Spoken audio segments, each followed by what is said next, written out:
I'm joined now by Mohammad Daoud Abedi, who is the head of the Afghan National Peace Council and has strong links with the Taliban. He joins us from Istanbul, Turkey. Thank you so much for joining us. More than $1 billion pledged so far. What's your reaction to the money being given by the international community to Afghanistan?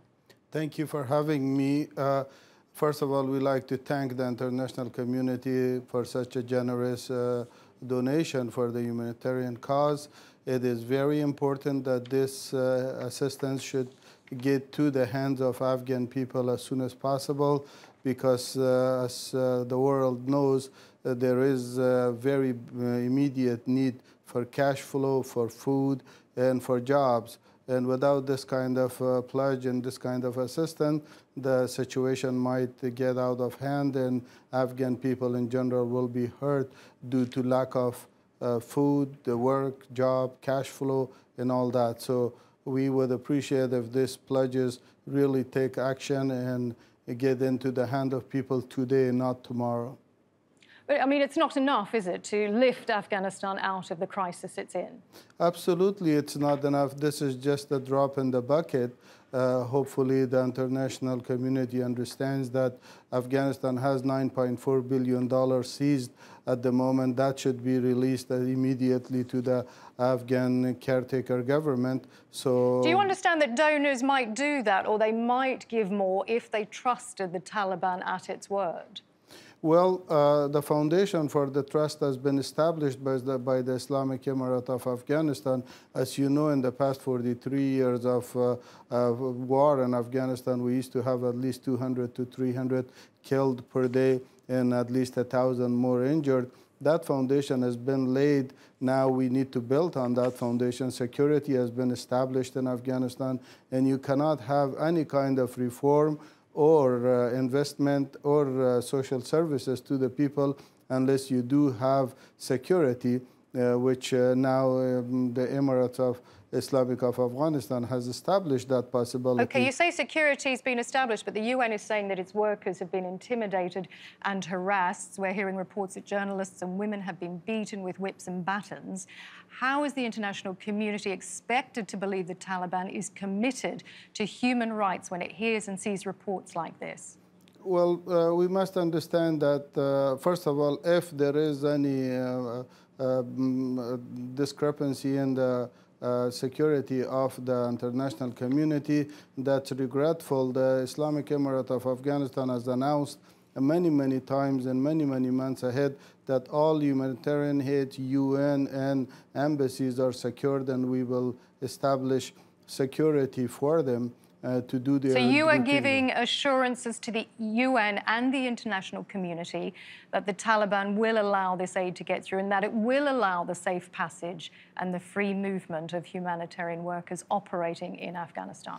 Absolutely, they will allow this. There is no doubt about it, but my suggestion... Would you allow independent monitors into the country to verify this?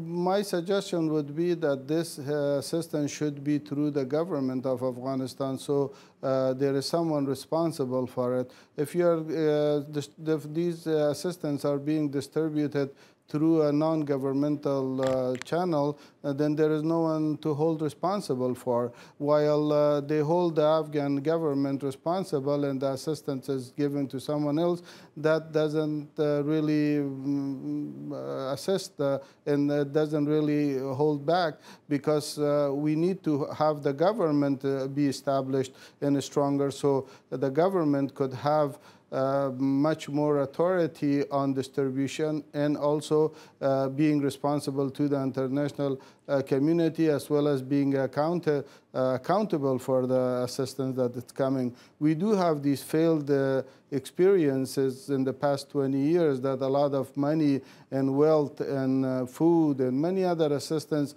been distributed, but due to corruption, it all went to waste. We don't want to repeat that failed experience again. It is better to assist the government so the government becomes stronger and provide services, security, as well as all the other needed reforms and situations that the international community is expecting the Islamic government of Afghanistan to provide.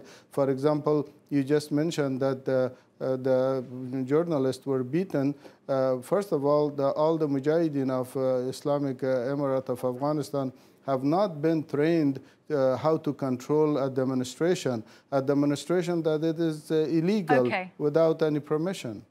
Okay, so you're saying better training for soldiers on the ground to deal with these kinds of protests. You are the head of the Afghan Peace Council. Can there be peace in Afghanistan? Actually, especially as you know, the Taliban has said it's committed to an inclusive government, and yet it hasn't included ethnic minorities or women in senior ministerial positions. Can there be peace? Actually, peace has already been established in Afghanistan, as I mentioned earlier.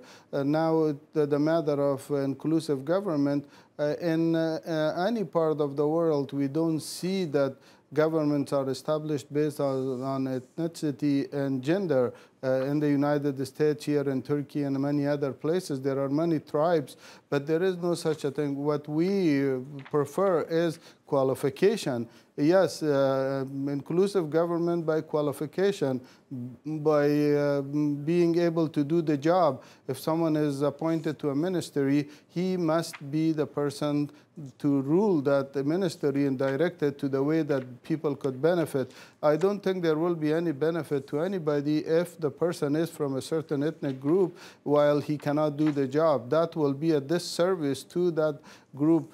For us, for the Islamic Emirate of Afghanistan, all Afghanistan is important. Every tribe, every gender, every village of Afghanistan is important.